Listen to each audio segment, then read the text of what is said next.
This is Back to Back.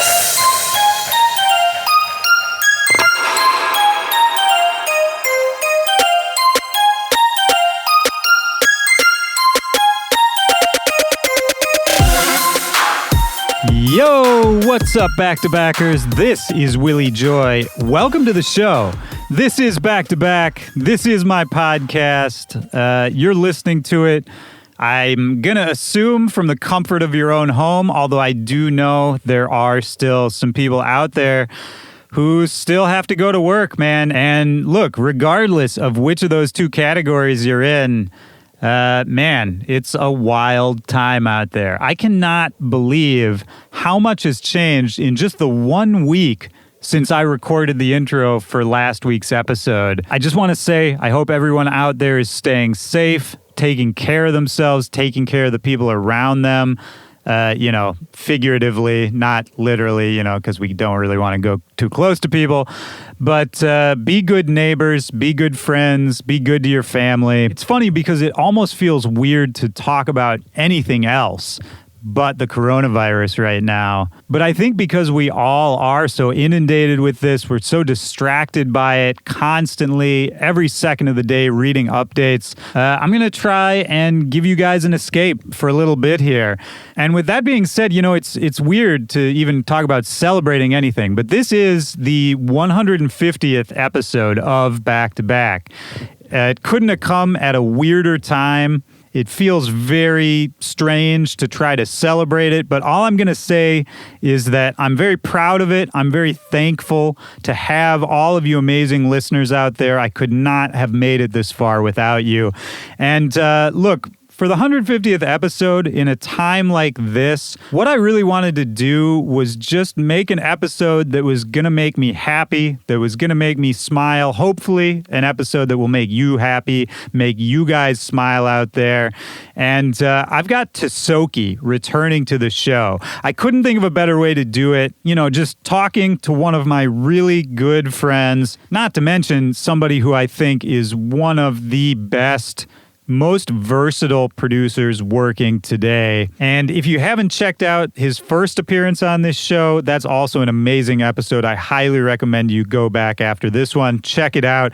And he's been putting out some of the best music of his career up to this point, I think, and shows no signs of slowing down. He dropped a massive song called Promise with Little Lotus. There's an amazing video for that. You can go find all of that on Tisoki.com. And he just dropped a brand new song with Minesweeper. Shout out to Minesweeper. I'm playing that track this week on my SiriusXM radio show, which is every Wednesday night at 9 p.m. Pacific on Channel 52, Diplo's Revolution. And look, man, I love Tisoki. Makes me really happy to talk to him. Makes me really happy to share what he's got going on with other people. And that's all I want for the 150th episode. I just want to put some good vibes out there. I hope you guys are on the same page. And look, while we're all cooped up at home, while all of this craziness is happening, a lot of us are around the house a lot more. And if you're a music producer, which I know there are tons of you guys listening out there,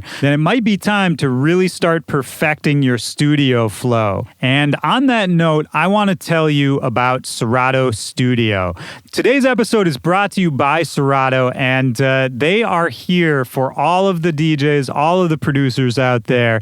Serato Studio is a brand new beat-making tool that allows you to simplify the path to creativity. Serato has used their 10 plus years of experience making software for DJs, and they've brought all of that to bear, and now they're serving it up for the producers. Serato Studio is great because it really removes a lot of the technical roadblocks that get in the way when you're just sitting down trying to get an idea out quickly before the magic fades. It comes built in with tons of samples, loops, effects. They've got sample packs from people like Just Blaze, Flostradamus, Fool's Gold Records. There's some really cool features that you won't find in any other program. You can change the key of your entire project with just a single click.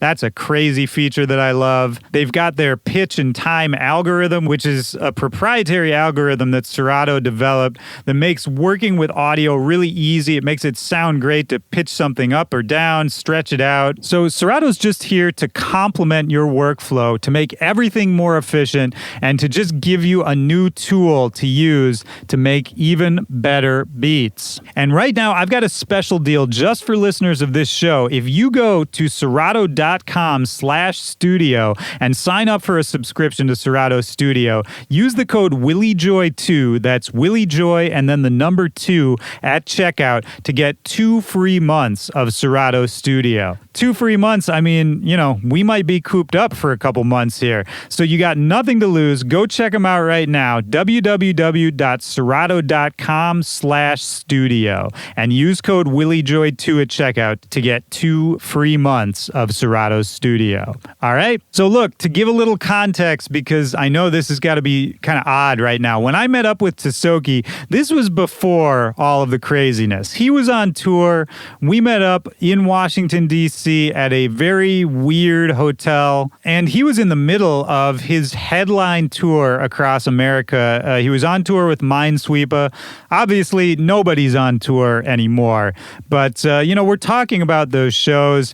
It's actually kind of nice when I was editing this episode. It's nice to, think about shows. You remember shows when people played shows? But it was actually kind of nice. It felt normalizing to listen to that conversation again. And like I said earlier, man, Tisoki's just one of my favorite people. I've been in the studio with him recently.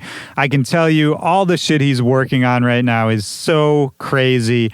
And I think I said this last week on the show too, but, one silver lining of everybody staying inside, of most of us being, self-quarantining, good, responsible people, this is going to make for some amazing music. I know I am, and I know tons of producers who are just going crazy in the studio right now. So you got to keep up with him. Tisoki.com is where you can get all the latest updates, follow him, all that good shit. And if you are finding yourself with a lot of time on your hands, and if you are somebody who likes this kind of show, who likes what we're doing over here at Back to Back, we actually now have a Discord for Back to Back. It's really fun. I'm in there every single day chatting with people. If you're a music producer, we've got an area in there where you can post up your music, get feedback, meet other producers. And if you're not a music producer, there's just some great discussion going on in there in general. I'm having an awesome time chatting with everybody, posting up memes,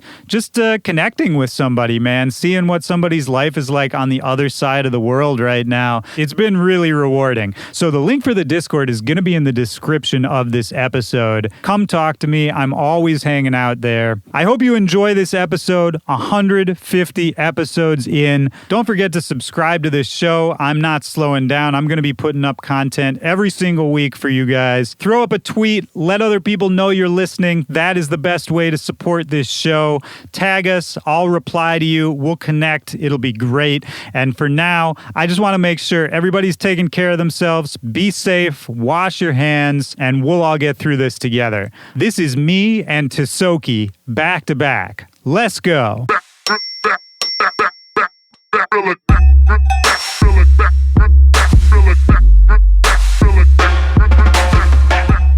Bonjour, ça va bien, merci à toi.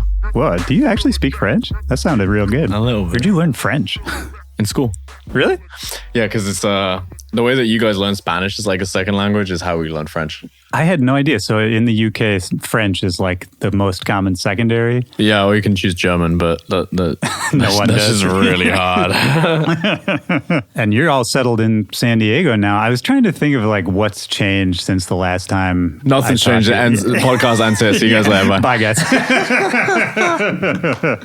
But no, because I think the last time we talked, like you had just started spending like longer chunks of time in the States and you were still in LA thinking about making a move. Yeah. You've been in San Diego now for a while, right? Yes, sir. I felt bad because I remember at a certain point you texted me like, hey, I'm moving to San Diego. And I was like, oh, that's great. I'm leaving. I remember it was like a week apart. I felt bad, man, because that's the story of my life too, is every time I move somewhere, I'm excited to hang out with somebody I know there and they immediately leave. It's happened like 4 times in a row. You were the only person I knew there as well.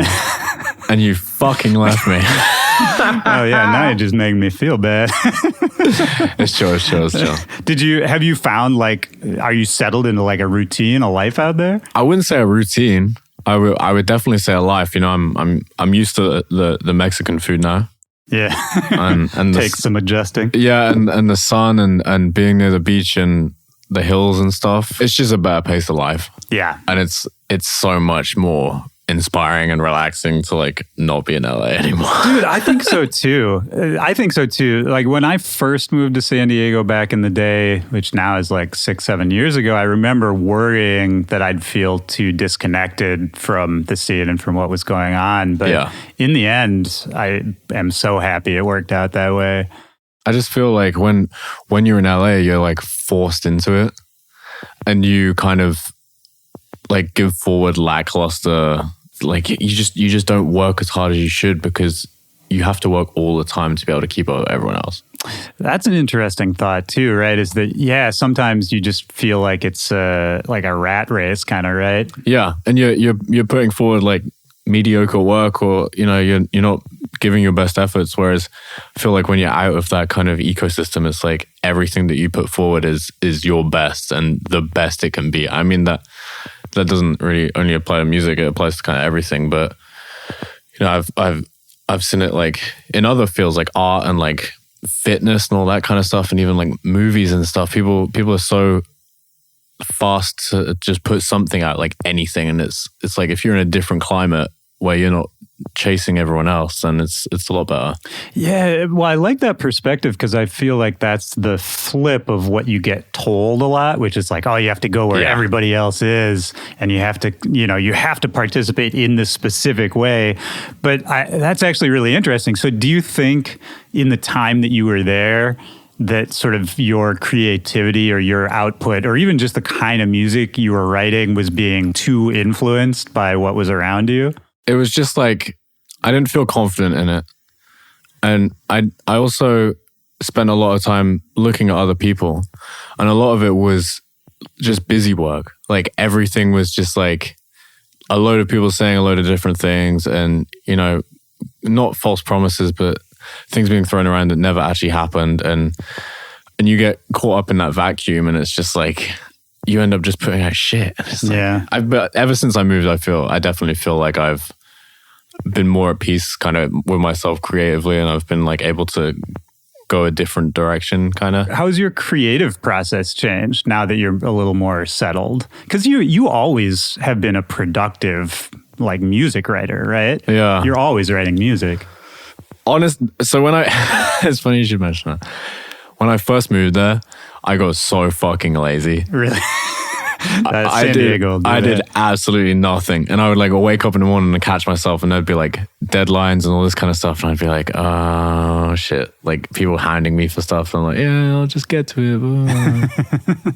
But like I find that balance now where I feel like I still have a bit of the fire to like keep doing it as much as possible, but then at the same time I know to take time off and just relax for like a day or so. Yeah. But yeah, it's just finding the balance. I mean, am I right that the way I've always thought of you is that you're kind of just always writing music, even if there isn't a deadline or a purpose? Like I think of you as the guy who gets in the Uber and opens his laptop and starts working just because you feel like it. Yeah, that's true. That's true. But then when I'm at home though, it's like, shit, I've got my dog now, you know, when my girl's not working and she's at home, it's just like, I cannot be bothered to do anything. Yeah. And I'm like, I'm in San Diego. I don't hear police sirens anymore. I don't hear dogs barking. I don't like bump into TikTok famous fucking people in the elevator, getting my mail in the morning. It's great. That's hilarious. Yeah. It's just a fine balance. Yeah, no, that's good, man. I mean, I'm glad to hear you say that because I think that's important. And definitely one of the many LA vibes is that you can never stop working. Hate it. Yeah. I used to love it. I used to be a big endorser of it. But honestly, over the past couple of years as well, like I turn a quarter of a century old next month. There you go. So like, and I know that's young for a lot of people, but for me, I'm like, holy shit, I'm turning 25. Oh, it feels old. Yeah. I still remember that, man. Yeah. I feel old as hell. That's the weird part. This is what I will say is I think after maybe 21 or so, every age feels like every year you go, you're like, oh, I'm really old now. Yeah. And your back starts hurting more and like, yeah, Jesus. It gets worse, my friend. Yeah. I'm just making sure to just pace myself, because what I don't want to happen is me get to like 28 and be as like, I don't want to say productive, but working as much as I was like in my early 20s, I guess. God, I feel so fucking weird. But I don't want to get to 28 and be like, I'm over it. Yeah. And I don't want to just like retire and like buy franchises and live off that for the rest of it. You know what I mean? Like, No, I know exactly what you mean. I want to space it out. And that's another funny thing as well, is like always, like I'll always have something to do.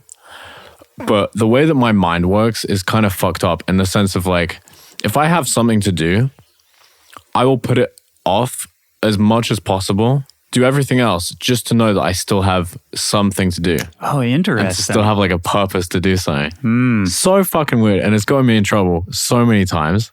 That's interesting. So if you like, maybe the most important thing that you need to do, you'll put it off just because if you do it, then you don't know what you would do next. Yeah. That's interesting. And I'll always have things to do now, but like Right. 5, 7, 8 years ago, I didn't know what the next thing was gonna be. I mean, like I had no job or anything. Like, Right. if I get a remix, it's just like, oh, I'm gonna like make this last as long as fucking possible. Right. Well, that actually makes perfect sense, because I can totally relate to that when you put it that way, because so often whatever you're doing at the time is sort of the most exciting thing, and you feel like finally this is the next brick in the wall or the next ladder or whatever it is.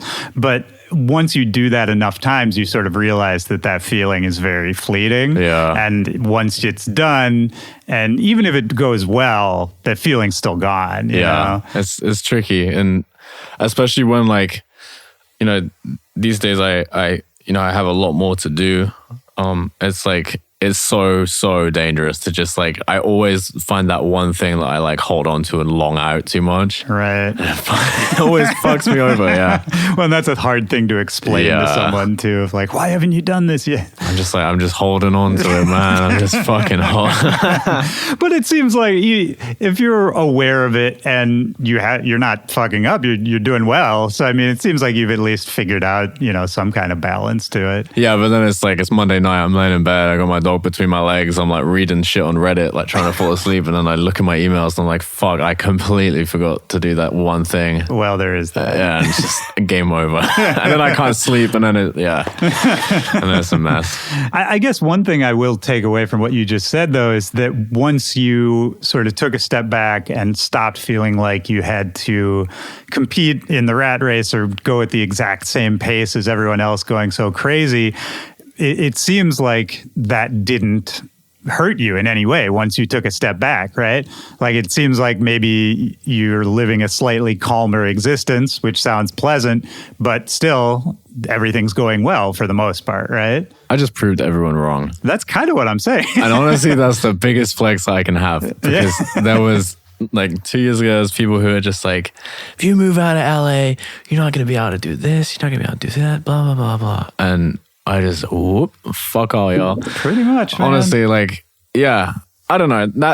That's kind of arrogant. But at the same time, it's like, I did get told by every single person around me that you cannot move from LA. Oh, yeah. I've been told the same thing, man. Yeah. Some people are amazed that I've never actually lived in LA. I'm like, I've been doing this for like 15 years. Yeah. It's fine. Easy. I mean, I also look at people, a lot of my peers actually, like Lee Mustai, he lives in Seattle. I was just about to bring him up, yeah. Yeah, fucking RJ, Bear Grylls, he lives in Denver. Right. Adam Willy lives in Rochester. Right, Although he lives kind of between LA now. But going back and forth, yeah. Well, I was talking to Jake, Kill the Noise, and he was like, yeah, I might move back to upstate New York soon. Yeah, fuck it. Yeah. When I was in LA and, you know, me and my girlfriend were, you know, talking about moving and realistically looking through the pros and cons of it, I did kind of hyper focus on my peers who don't live in LA and how they're doing. And, you know, even seeing like people I look up to in music who aren't necessarily like friends with me or that I even know on a personal level who live outside of LA and they're doing well. It's like, fuck, dude, like this is just bullshit. Like, right. It's all just like fake. Like, oh, it's very fake. Yeah, just like, I think the thing with LA is like, people around you will tell you that it's easier for you to live in LA and to progress your career just to progress their own. And it makes no fucking difference to you as an artist because, you know, we have the internet, we have computers, like... Right. Whereas to like all these other people who are essentially, you know, maybe making money off you or like, you know, getting, you know, attention from you or whatever, it changes them. Yeah. And that's the thing that they hold on to. So. Yeah. You're right, man. So much of that, and this isn't even just for music stuff, I think just in general, you know, so much of the advice or the pressure you get from other people ends up being a projection of something they're worried about, you know? Yeah. Because for LA, for sure, it's like people want to be like, hey, I made the right choice, right? So you have to make that choice too to prove that I'm right. Yeah, and I didn't make a mistake. And to be fair, like I'm sure I do that about certain things to other people too. Everyone does it. Yeah. But when it comes down to like geographically locating to one place that could essentially ruin your life. Yeah. I don't know people, but I've seen people who move to LA and it does literally ruin their life. It can be tough. If you go there before you're ready for it, because don't get me wrong, there's certain advantages to being in LA. Yeah. But yeah, if you go there before you're ready for it or without a really solid plan of what you're going to do when you get there, yeah, I've seen it too, man. People can just get lost. Yeah. I mean, I can't talk shit. I'm in LA like every week. Well, sure. But I know that like when I'm done, I've done my shit and I'm leaving. And I think that, you know, that's made it even better for when I travel out for like sessions or like things like that. It's just like I know that in that allotted 48 hours, I have that time to do everything that I need to do and then just get the fuck out. Dude, that's how it was for me too. Yeah. It was a great feeling. Yeah, driving up from San Diego. Yeah, I felt like you did the exact same thing. Oh, I did, man. Yeah, 100%. Because you can be so much more effective when you just say, okay, I'm going to be here for a set amount of time. This is what has to happen during that time. I work way better when everything's sort of planned out that way rather than just being like, well, I'm here for a month. I'll figure it out. Yeah, I can't do that. I mean, like this today and tomorrow as well. It's second I landed, I was like, let's do the podcast. And then tomorrow, like when we land in Denver, it's like I have a studio session and it's just like, there you go. Yeah, I used to just be like, yeah, like we'll do it whenever, like, blah, blah, blah. But now it's like, I have my life and I have like my schedule and it's like, I just need to do as much shit as possible. Otherwise, what happens is I'll grab one thing and long it out and just pretend that I have stuff to do forever, and it just doesn't happen. Right. Well, and like you said, you are busier these days too, right? Yeah. So that makes sense. I mean, am I right that this is your first real headline tour that you're on right now? Which is really weird. That's amazing, man. Yeah. I'm proud of you, man. I appreciate it. You've been working for a while to get here. And this is the kind of the start of the tour, right? Close to the start? Yeah, we've done 3 shows. And it goes for a few months, right? Yeah. But it's trippy because I've been touring for a decade. Right. Like literally, I've been doing shows since I was 15. Man. And that's crazy. I don't think I knew you were that young. Yeah. I used to,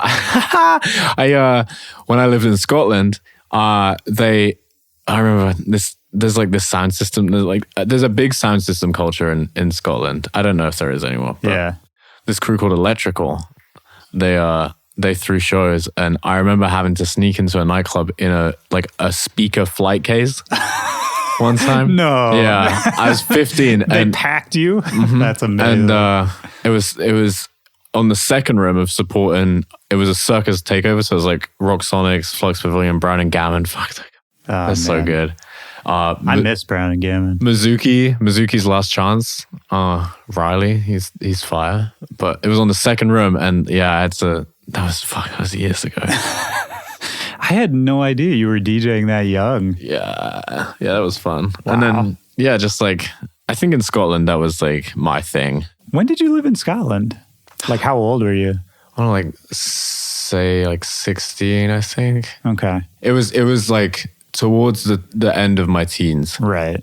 Up until I was 20, I want to say. And is that kind of the period where, I mean, obviously it's where you started playing shows, but is that where you started sort of getting connected to a lot of other DJs and meeting, other people in the scene a bit more? Yeah, but Scotland scene is super weird. I mean, it's not weird. It's good. I mean, people like, Lewis Capaldi and Nina Nesbitt and even way back like fucking Unicorn Kid and like I fucking love Unicorn Rusty, Kid. Hudson Mohawk, all those people, they're all from Scotland. So the only people who really succeed in Scotland are just like indie bands and singers.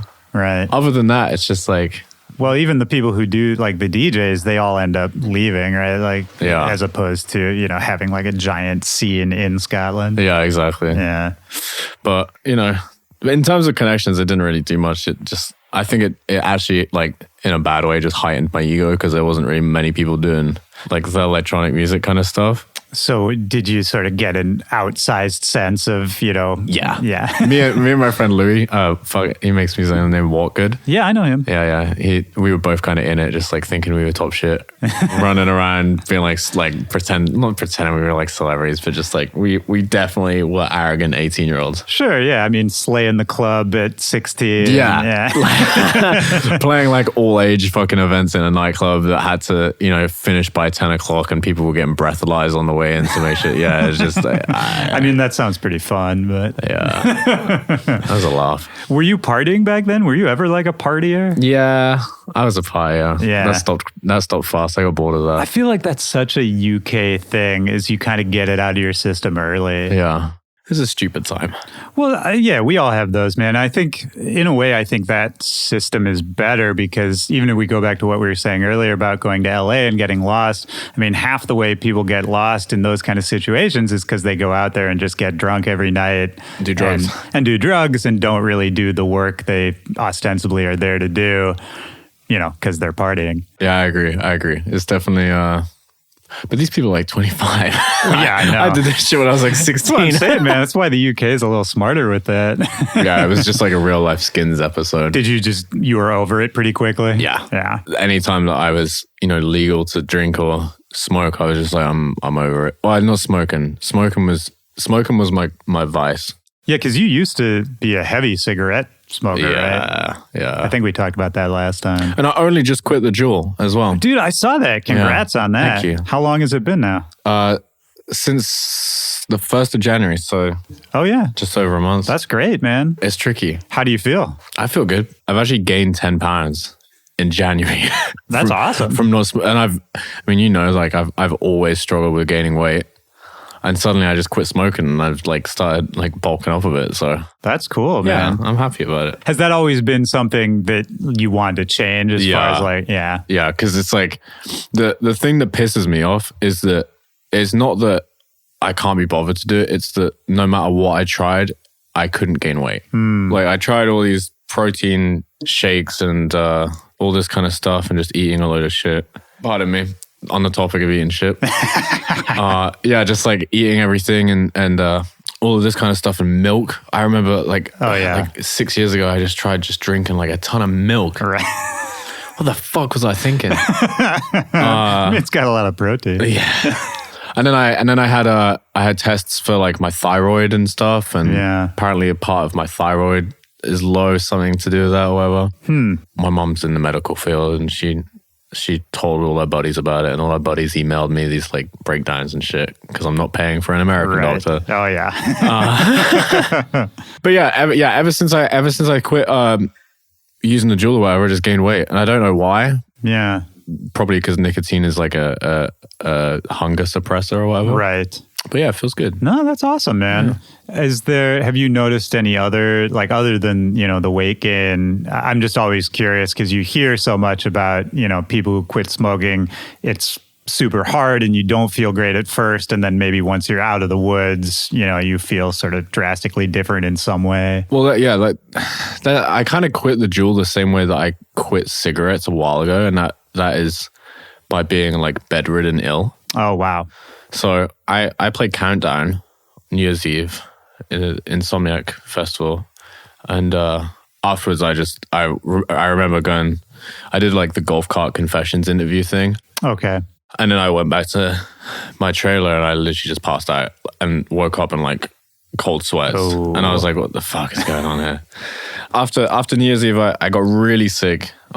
Bedridden. I couldn't really eat, so of course I couldn't inhale the Juul or anything. So yeah, I just quit. And then obviously while I was sick, the kind of symptoms of quitting smoking or quitting nicotine or whatever subsided with the illness. So Right. like I had a headache already. I already felt like I wanted to punch someone in the face. I already felt nauseous, like all Yeah, this. that's true. It's not a bad time to do it. Yeah.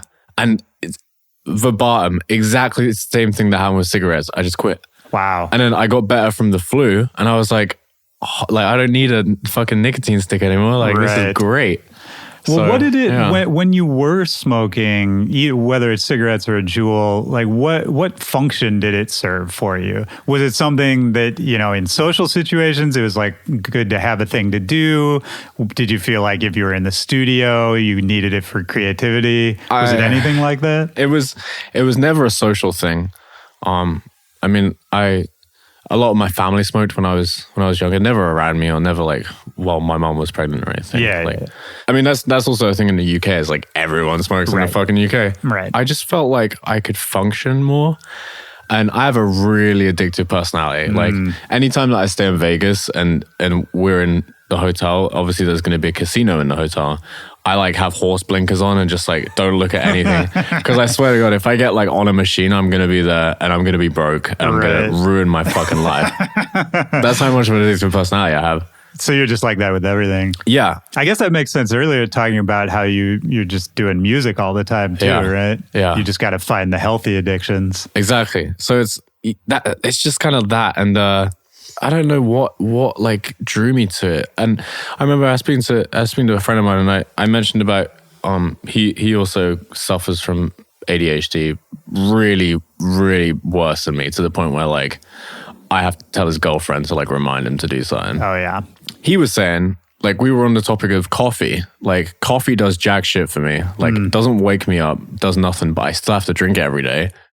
And he was mentioning that whenever you drink coffee, it does something with ADHD where, like, it doesn't make you hyper focus. It's kind of like having what is that ADHD medicine? Adderall. Not Adderall, because Adderall is just stupid, but like, I can't remember. Yeah. Something like that. But it just like levels you out. Right. Like if you're below without coffee and you drink coffee, you're a level. Whereas like the normal person would have coffee and they'd be all jittery and they'd be like freaking Yeah, out. that's and like, me. yeah, I can't, it never happens. Yeah. So I feel like that was the same with nicotine.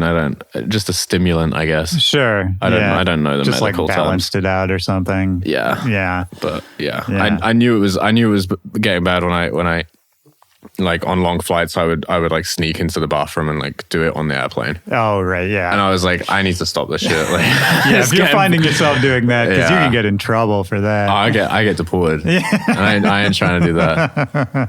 I remember. Do you remember when this is like a year ago? We were going to that holiday party on the bus, Yeah. and the guy was getting so mad at not just you, but I think a bunch of people were vaping, and you just started doing it like into your sweatshirt. I mean, I laughed so hard. I still remember. you have a fucking party bus with a stripper's pole on it. Someone's hitting like an odorless fucking I know. e-cigarette. Like, yeah, I don't know, bro. Yeah, no, that party bus was not all it was cracked up to be. On the way back, like, we're not gonna go into that. Oh God, Never mind. That was real bad.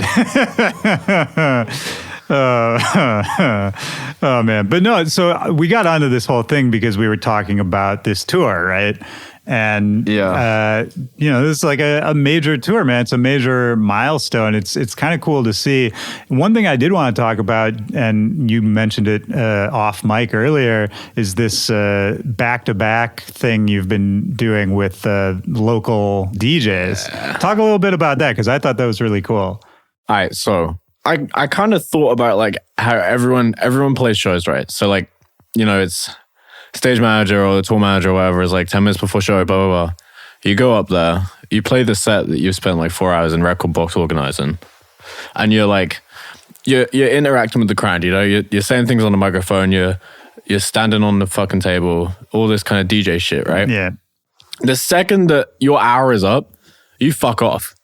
You know that like, you've had your fun, you've done your show or whatever, and then you leave. Like I know like a lot of people go down to the front and like have pictures and like if it's their headline show. Right. But I just figured like just drop the egos. Like I don't know. Coming from the UK and like seeing how like like club culture and dance music is a lot different over there. In America, it's very theatrical, whereas in the UK, it's more of like, I mean, easiest comparable would be like Boiler Room. Yeah. So, yeah, I just figured like just drop the egos and just have some fun, you know, like it's not going to hurt bring these locals up for 15 minutes. It's going to make their fucking day. And yeah, I think it's just a cool thing. Yeah, I love that, man. And I agree. Definitely dropping the ego is kind of anytime you get an opportunity to do that, it's generally a good idea. But I just think it's a cool way to sort of support the local community too, because I mean, I remember being a local opener, as I'm sure you do. Yeah. You know, and it's some great memories and a lot of fun, but it's also, you know, there's so much, like every moment seems so important. It's so political. You know? Well, yeah, and it's very political too. You're like, you're literally discussed, like there's no agent, there's no manager, there's no advocate for you. Business manager, there's no tour manager. It's like, you're discussing your fee direct with the people who are paying you and you're going to get like $100 from it. But like the second that like you get this chance to, you know, like, also, when you're an opener, like I'm not trying to brag and say like these shows are all massive because, you know, we've had some small shows and it's been great. But like if you're an opener, typically a quarter to half the capacity of who is coming that night is going to be there. Whether it's going to be like a 200 cap room, a 500 cap room, a 10,000 cap room. Like if you're an opener, you're going to see 20% of the crowd, right? If you get the opportunity to then come back and play to 100% of the crowd that are going to be there, you're not even fucking caring about that $100 anymore that you've just spat out with the promoter. Like, right. And I think that's really cool. You know, like, I mean, we did it so it's like non-biased. It's actually my day-to-day manager is choosing the people to go back to back, so I'm not biased on like choosing who it is. Right. But and they submit something online. Yeah, there's a website. It's tisokib2b.com, and it's only on select cities, and you just like post up your mix and like I think it's like the Facebook event page, and my day-to-day just goes in and picks 2 or 3 people. So far it's been 3 each, and 10-15 minutes before the end of my set, honestly, like in Madison the other night we did it for like 30 minutes. Sounds fun, man. I just end the set and just welcome them up.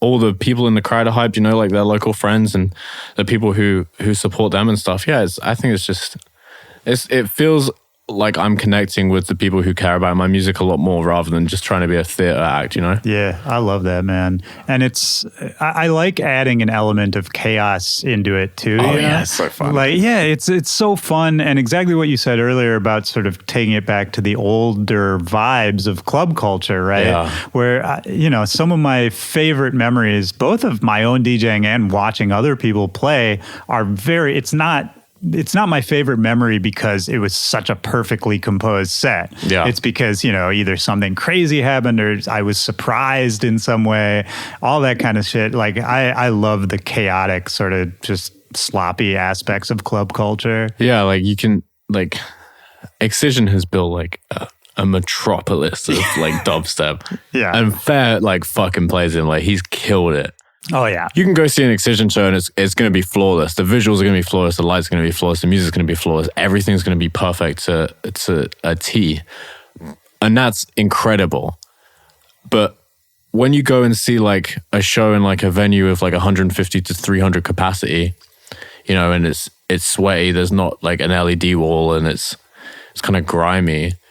And things happen in that situation where you'll never see it again and you can never plan for it. And I feel like, you know, seeing those moments is just as important as seeing like a huge stage production and everything like that. Absolutely. And I like what you said too, that you felt like it brought you closer to the crowd and to the people who actually live in the city you're in and all that. It's such a rewarding feeling. 100%. You know? Like I'm standing on fucking stage and like Darby Minesweeper comes up as well and plays, and Darby's choosing a song like to play next. And these local kids are like shaking my hand and stuff and like saying you're such a big inspiration. I'm like, dude, we're on the same stage. Like, this is fucking sick. Yeah. It's so cool. It's so dope. Yeah, I love it. Well, and you're right too. This is my last thought on this, but you're right too that there's this weird, and I think this goes back to that projection thing we were talking about earlier, where I think a lot of headlining DJs, once they get to that point, they've worked hard to get to that point over a bunch of years. There's something about hanging out with the local DJs when they're on tour that just most people don't do it. And most people don't even really want to have a conversation. They just keep it moving. And not because they're assholes, but I think it is sort of like you look at somebody who's in a position that you used to be in and somehow you project like when you were in that position, and it's just a shitty thing. So I think any opportunity we have to sort of break through that and just be like, yeah, no, we're all humans basically doing the exact same thing. Exactly. And like I'm not a fucking huge headliner. I'm not selling venues out that are like 10,000 capacity, but shit, like you said, everyone's human. And like one thing that I've found as well is like, especially recently, like being more active on social media and stuff as well, is just like respect just isn't that hard to like give. Like it's not that hard to be nice. Like I used to be a fucking, I'm going to say the word because I'm from the UK. I used to be a fucking cunt. There we go. To people for no reason. And it was like, because I, you know, like sometimes you think you're better than other people and shit like that. But like recently, you know, the people around me and stuff and even other people, it's like you learn that life is too short to be like that. And sure, if someone pisses you off, you're going to, you know, punch them in the face. But like, other than that, it's like there's no need to just be a dickhead. Yeah. So, well, it ends. I think oftentimes that kind of attitude just it causes you more trouble in the end. You know? It's way better to. I remember I was on the airplane earlier and I was reading a Reddit thread. It was like, I was on Ask Reddit, and it was like, what advice would you give to someone who is in a fight who's never been in a fight before? Okay, interesting. Top rated comment, 20,000 upvotes, run. And I was like, yeah, literally, like, yeah, that's perfect. Like, just get away from the situation. Like, it's not. Just be nice all the time, and if you don't need to be nice, then just get away. You know. Yeah, remove yourself from the situation. That's almost always the best advice. What other Reddits are you on? What's like some of your favorite Reddits? So the typical ones, Ask Reddit. Today I fucked up. That shit makes me laugh. That's a good one. Yeah. What else? I subscribe to Wall Street Bets for some reason. What is that? It's like I guess it's like cryptocurrency chat, and it's just the absolute shit show. But it's so funny. Like people like putting like hundreds of thousands of dollars on the line and then like losing it and stuff. Oh man. Yeah. Well, at least you can kind of live vicariously through that instead of going to the gambling yourself. Yeah, I fucked up with Bitcoin once. I'll never do that again. Yeah, I think a lot of people got fucked with that. You're not alone there. And then Art Ableton as well, and EDM production. EDM production is good. I just look. Yeah, 100%. I learned so much shit. I got this like this rack for Ableton called like Bass Clef's Easy Washout or something. Oh shit! I have something from Bass Clef. It's the most useful thing. Oh, is that just the Easy Wash? Yeah, dude, I use that all the time. I use that constantly. It's just so good. Oh, it's great. But yeah, like laying in bed on Reddit or like on a flight or whatever is like the best feeling. Yeah. I love that shit. No, I do too, man. There's a lot going on. I direct, a lot of people who write into the show or hit me up or just talk to me when they see me and ask production tips and that kind of thing. I always send them to Reddit. Yeah. And even not just for tips, but to find a community, find other producers who are looking to connect with people.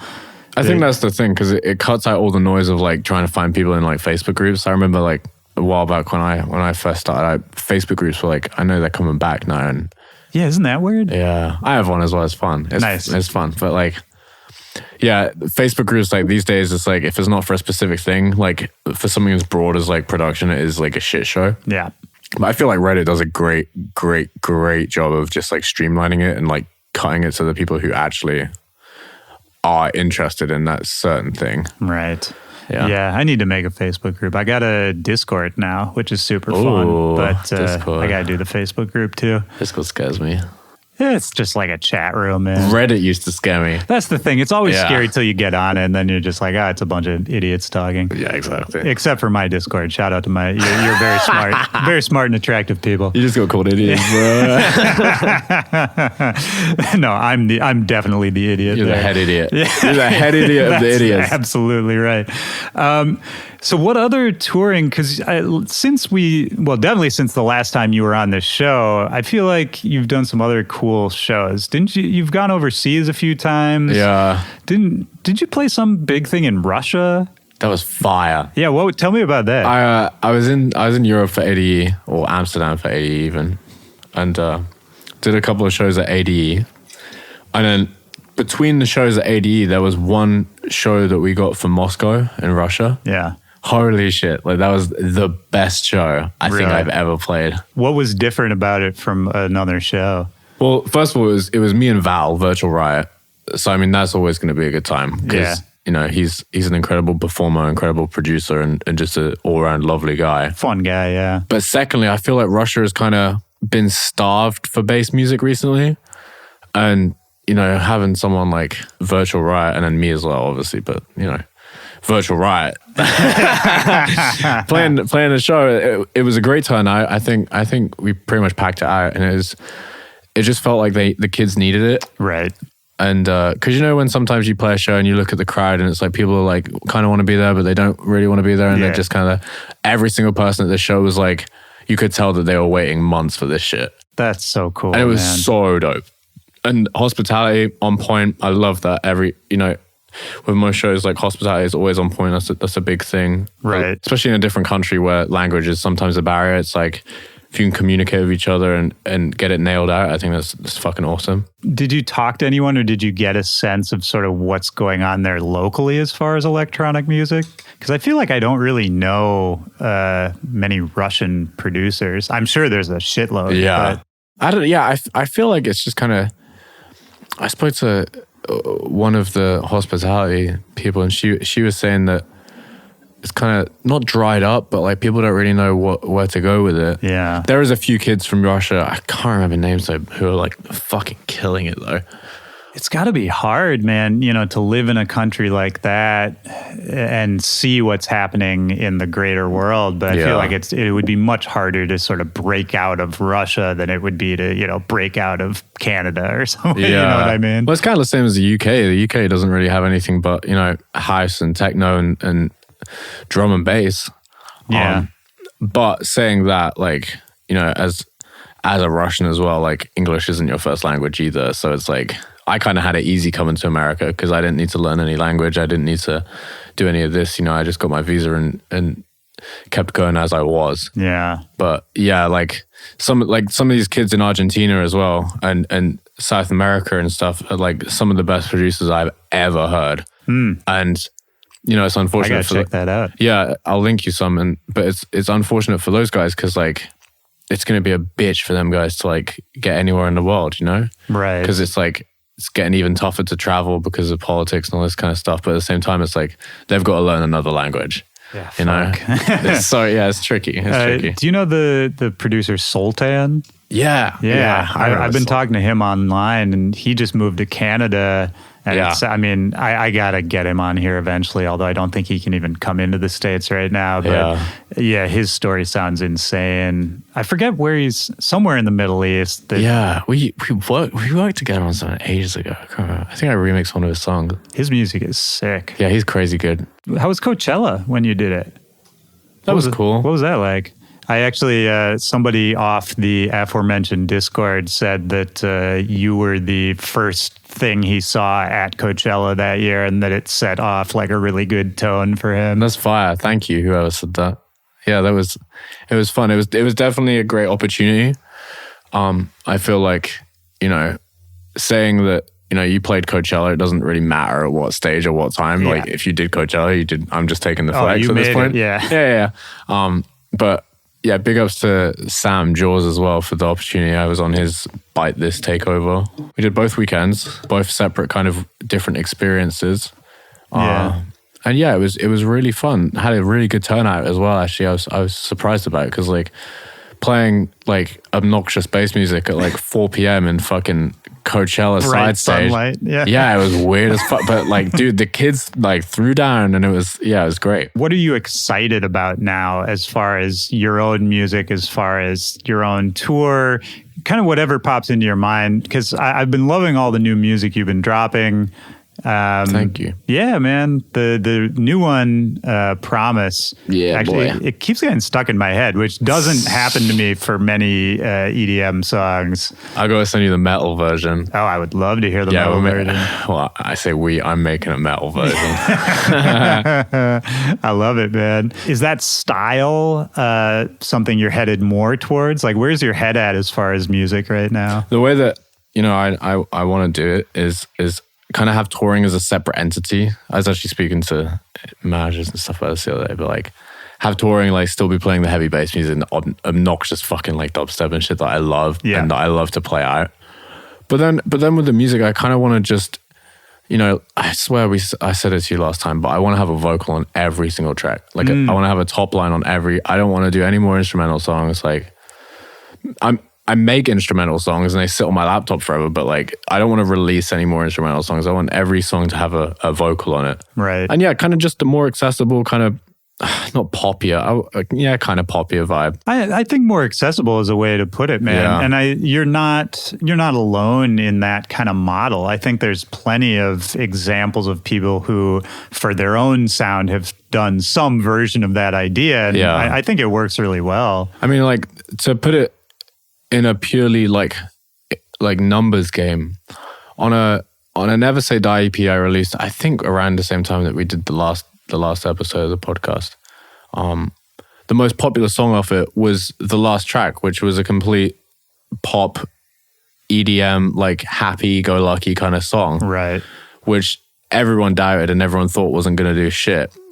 And we released it on Never Say Die, like the dubstep label. And it did the best in terms of numbers and all this kind of stuff off that EP. Right. And then same thing with the next EP on Dim Mak. My record with Kara called Don't Lie.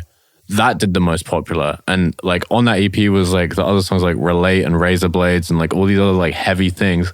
And then this like poppy crossover song did the best. Right. And now it's at a point where like I put out another single called It's Okay, which was like, same kind of vibe, same kind of crossover.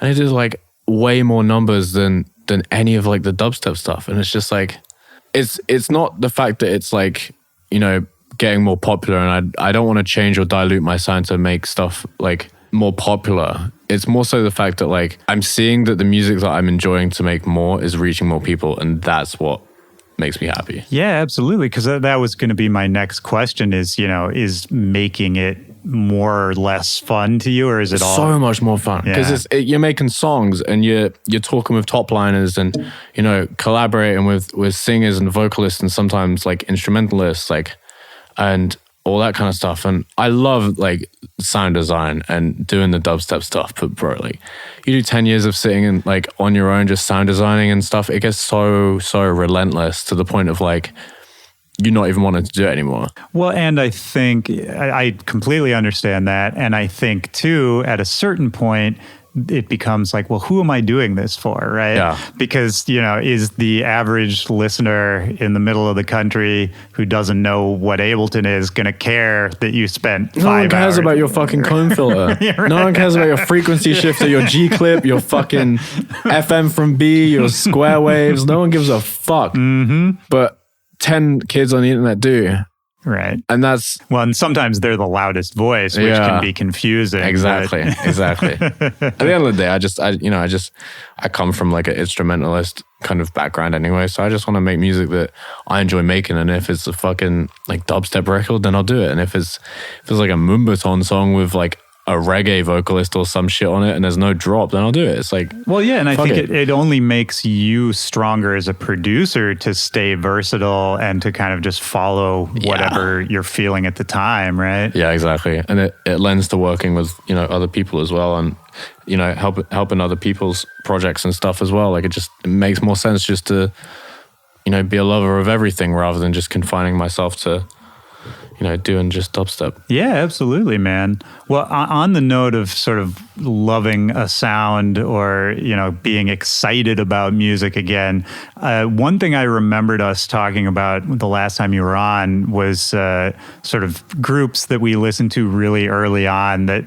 just got us excited about music in the first place. I think we talked about like Green Day and some other shit like that. Is there anything you're listening to now that gives you that same vibe, that just makes you excited about music? Not in the sense of like, oh, this person made something really cool that I want to try to, I want to beat it, but just something like that pure excitement of just like, holy shit, I love music. Travis Scott. Oh, yeah. Anything. And you know what? Actually, going back to the point we made, real quick tangent, seeing him like bring kids on stage and sing like Antidote and stuff is kind of what gave me the inspiration to do the back-to-back. Right. But that's cool. Anything that Travis Scott touched, fuck, man, I'm so in love with Travis Scott, man. He does seem to be sort of that. I mean, I'm sure he works very hard and what he does is obviously very planned out, but there's some vibe about his music that does just seem like kind of pure creativity. Exactly. It reminds me of, I've been listening to like Life of Pablo by Kanye a lot recently as well. It reminds me of that kind of vibe. Like, same with like, from a producer aspect, like Cashmere Cat, it's all just kind of random and just natural. And like the fact that like Travis Scott has like Mike Dean like doing stuff as well, like on tracks, it's just so incredible. I think he's definitely my favorite right now for sure, and makes me excited about all things music. Yeah, I think that's when I really start to love an artist, is when, like, Cashmere Cat's a good example of that. Somebody else who I know we both love, like Muramasa. Oh, his new album. Have you heard? Yeah, it's so good. But I love it. It's so good. But I guarantee you there are a lot of people who loved his last album and then listened to this album and were like, what the fuck is this? Yeah, well, fuck him. No, like, but that's what I'm saying. Yeah. Like, I love artists who do that. And I think those are the artists who end up contributing the most to the culture, Yeah. Like Cashmere Cat's the same way. He got known for, a certain style of kind of these like weird, fucked up hip hop beats. And then right when people were really getting on that wave, he took a total left, did a bunch of other shit. Yeah. And it's almost like, I like the artists that almost dare you to try to categorize them, Yeah.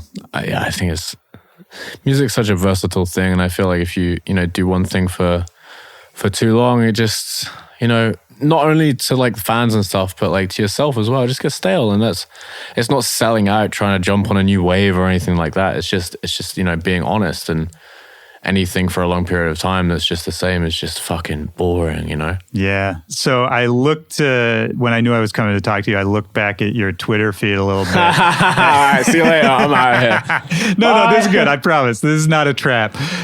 Just because I figure on Twitter, sometimes you can't elaborate exactly what something means, right? So just a couple of things. There was one thing you said that nothing is scarier than getting too comfortable to you. And that's, I think, applies to what we were just talking about. Yeah. If you get too comfortable, it's like you're set in your ways, and you don't really have any ambition to strive forward and grab anything that could progress you forward. I don't know. I feel like I just said the same thing over and over again. Do you think you do things consciously to keep yourself uncomfortable? Yeah. You like... I find myself being more productive in a fucking airplane seat with a laptop than in like a multi-million-dollar fucking recording studio. Right. Things like that. I like that, like physically uncomfortable. Like this hotel room. Yeah. Yeah, this is a weird fucking hotel. I'm going to make some great music in here though. Yeah. And we're doing a great podcast in here. Yeah, this is good. And it's weird. Like I haven't stepped outside yet. I don't really know if we're in a good part of town or not. But like, I think being uncomfortable just like heightens your senses to figure out the better things, and that in turn leads to a greater outcome. Yeah. There's something about it's almost like a sense of overcoming something, right? Yeah. Like you win the battle, and what comes out of that is somehow better. Yeah, like I just want to fly Spirit all day and all night, baby. Like, I mean, no, that's pushing it. Yeah, that's going a little far. I don't know. I'm picky with travel, and I'm picky with that kind of thing. But I'd love just like I said to my friend Neve, producer on the name Bender, great producer. I was like, Neve, let's just fucking fly to Vegas with Spirit, just for the hell of it. Like, fuck it. Like, we spend all this time in like, nice planes and stuff. Like, may as well just like fly Spirit, see what it's all about. He's all, nah. I'm like, dude, come on. Like, I mean, I've done that flight a couple times. I've actually definitely from San Diego to Vegas. I've done Spirit. yeah, fuck it. Yeah. Like, let's drive to Vegas. Let's cram the car full of suitcases and shit. Like, Yeah. those kind of things are like, and I've noticed in life, you always forget about the moments you're comfortable. Whereas if you think back, you know, like with that party bus incident, Right. you remember it. If that was just a smooth sail and everyone was, you know, drinking, having a good time, like socializing, networking, whatever, you'd have forgotten about it. You're 100% right. And I think definitely all the most valuable moments in life, either the ones where you learn something or the ones where you look back and you're really glad that you went through it. It's all the struggles, Yeah, right? exactly. That's great. That's how you get there. Next one. Oh, yeah. This is a good one. This is a positive one. You said, I've found so much joy in appreciating the little things in life lately. It's really life-changing. I like waking up and seeing my dog like smile at me, and he's like, feed me. Your dog is so cute. He's like, take me outside to go shit and piss. And I'm like, damn, like that gives me purpose. And then I do it. And then he's like, oh, thanks, Dad. And he's just happy. And like seeing that is so much more rewarding and makes me feel way much better as a person than like most other things. Puts things in perspective for sure. Exactly. And it's like, I know we've talked about fucking airplanes this entire fucking This is now an airplane podcast. Yeah. Delta, sponsor me. I've flown over 1 million miles on your fucking airline. Sponsor me. But when you're on an airplane, you look down and everyone's so small and like you can't see shit because the world is so small. It's like those little things like that. Like I was talking about Jasper, my dog, and even just things like that, like coming home and remembering that you did food shopping before you left and the cupboards are full and there's like vitamin water in the fridge. Right. It's just a great feeling. And appreciating that over like the bigger things just leads to a better day, I feel like. Yeah. Oh, I completely agree, man. And and again, that's the shit that actually matters, right? Because it's so easy to get annoyed with some weird existential thing you saw online. I do, and I'm just speaking about myself at this point. But yeah, none of that shit matters, man. It's just the people around you. If you got an animal, that always helps. Oh yeah, my dog is my best friend. And I remember I bought a load of lint rollers for my clothes. And then I just said, fuck it. And I'm just going to embrace the dog hair everywhere. And you're still all black, which is amazing. Yeah. And he has really he has like pit bull hair. So he has like really wiry hair. So it's not, and our couch is fucking ruined. Because this dickhead thought it'd be a good idea to get like a cotton couch and his hair is like woven into the dude, I just like a porcupine. Fucking I was told don't get that couch, Bradley, and I got the fucking couch and it's ruined. Nothing works. You did it. Hey man, live and learn. Exactly. But I mean, I was the same as you, man, because I used to only wear black exclusively. I only wear black, and then I got a cat that's white, and literally embrace it, dude. I had to change my whole shit up. Like I just don't wear black anymore unless I'm immediately walking out of my house. You need to just embrace it. And just love it. I just look insane. Like if I walked out wearing something black that's been in my house, I just look insane. But that's the good part about it, is because like people look at you and they're like, God, like what a fucking slob. Like his clothes are so dirty. Then in my head, I'm like, I just hugged my dog for like 20 minutes. I don't give a fuck what anyone says to me. True. What else are you excited about right now? Whether it's something you're working on, whether it's something another producer's doing, just what's exciting to you in music? I know that's a really broad question. I'm excited to see like where all these new kids are going to go. I remember like when I started, getting a bit of traction or whatever, and a few of the people around me, like me, Spaghetti, Must Die, Ray Volpe, us lot, all were kind of with like there was a website called dubstep.net. Yeah, I remember that. With that kind of boom. And us four would always compete to like try and have the number one. And that was like our thing. And it's very interesting just to see where like the new kids these days are going to go. I found a producer the other day. He had like 200 followers. Fucking insane. Really? I can't even remember his name because my fucking brain is so shit. Yeah, it's all good. But that puts in my head like, well, where is he going to go? Like, is he going to have dubstep.net? No, because it's not around. Well, it probably is, but I haven't paid attention. But it's just interesting to see how these new kids are gonna rise in the industry without the things that I'm used to or that you're used to, because I'm sure when you start out is different to what mine was. For sure, yeah. And I just get excited over seeing how the industry and how the music business and everything evolves from like more of a managerial standpoint, because music is music. People are going to listen to songs no matter what, but seeing the way that trends evolve and that kind of stuff, like that really makes me excited from like a business standpoint, I guess. Right, yeah, you study that kind of thing. Yeah, a I little bit. love it. Like I'm just excited to see where the new kids are going to go, and yeah, I'm looking forward to it. Do you think would you ever manage somebody? No. No. I'd end up killing them. That's fair. I don't know, actually. I feel like the intent would be there, but at the same time, I really just wouldn't want to have responsibility like that. Yeah. Yeah, that's true, man. Having somebody else's career in your hands, that's kind of scary. Yeah, that's fucking terrifying. Shout out to my day-to-day and my manager as well. You guys are fucking... I'm so sorry for cursing you with my needs and my wants. Because I'm demanding as fuck. Shout out to Griffin. I haven't seen you in a while, Griffin. But I hope you're doing good. Rain, my day-to-day as well. It always rains. AKA Rain Robinson, AKA Robin Hood. AKA when it rains, it pours. Oh, yeah, exactly. He's going to get such an ego boost off that. Good. He should. All right, man. We'll wrap it up. Last question. And again, I'm going to leave you with another very broad one. Whatever this means to you, whatever you're willing to share, what are some of your goals right now? Whether it's personal, whether it's professional, whether it's musical.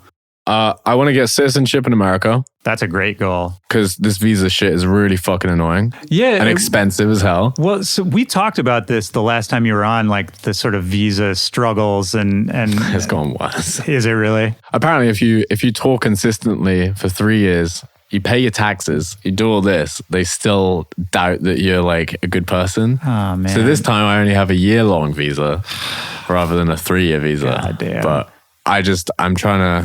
we're trying to navigate it. Yeah. We'll figure it out. Yeah. But that's a personal goal. Are you working towards citizenship?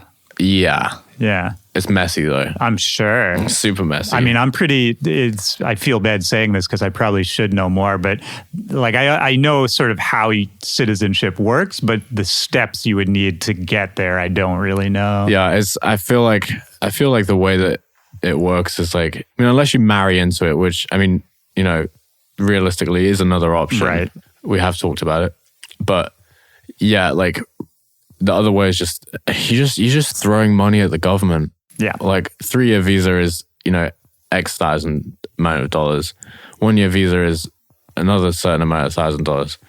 And then it's like lawyer fees, another $1,000 or so. And then it's just like money.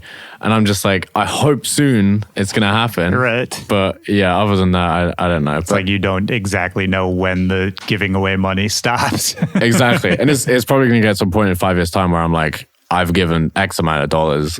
What the fuck is going on? Right, yeah. And all these lawyers are going to be like, Yeah, they always do. That's what they do. Yeah, but we'll see. That's just a personal goal. That's a great goal. I'd love to get the visa shit figured out because it is annoying as hell. I have to actually go back to the UK during tour. Oh, right. And I have 4 days turnaround to get a visa stamp and a second passport because that passport is full. Damn. Yeah. Yeah, that's a fucking headache, man. That'll be fun. But yeah, I think that's my only goal. I just want to get America, citizenship or whatever figured out. That's great, man. While keeping my UK citizenship. Right. I'm going to be dual citizen. I'm not giving that up for the world. Well, and yeah, musically, it seems like you're on fire, man. Just keeping going. Yeah, later on, you got to play me some new shit. I want to hear what you're doing. Let's go. Yo, thank you, man. This was fun. Willy. Hey. Joy. Back to back. Yo, do you remember last time you were on, you promised you were going to remix the theme song? I'm going to do it. I'll do it this time. I'm going to hold you to it. All right, let's go. All right, peace.